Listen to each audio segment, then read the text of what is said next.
नमस्कार मित्रांनो, तुमचं गमवन मराठी भाषा कार्यशाळा YouTube चॅनलमध्ये मनापासून स्वागत.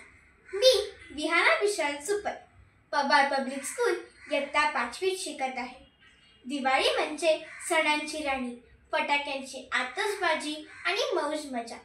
ही दिवाळी आणखी मजेची होण्यासाठी जसं मोठ्या लोकांसाठी दिवाळी अंक असतात, तसंच आम्ही गमवनचे मित्रमैत्रिणी एकत्र मिळून तुमच्यासाठी दिवाळी विषय मालिका, त्यामध्ये दिवाळीतील प्रत्येक दिवसाची माहिती, गोष्टी, कविता ऐकवणार आहोत.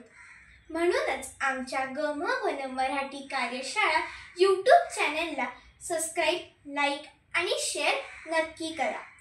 आज मी तुम्हाला नरक चतुर्दशी या दिवसाबद्दल माहिती देणार आहे. चला तर ऐकूया.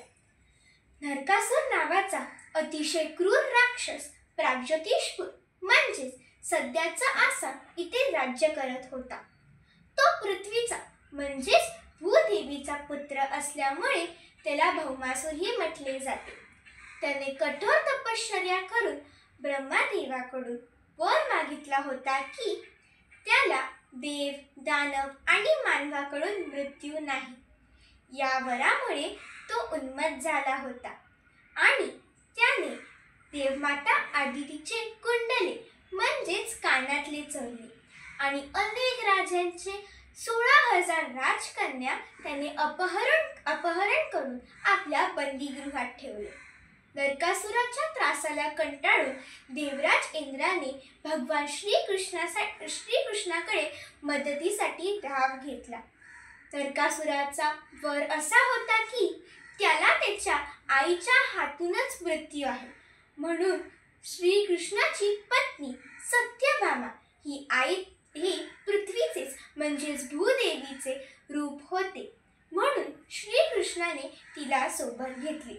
श्रीकृष्ण आणि सत्यभामा गरुडावर बसून नरकासुराच्या राजधानीत गेली. त्यांच्यामध्ये मोठे युद्ध झाले.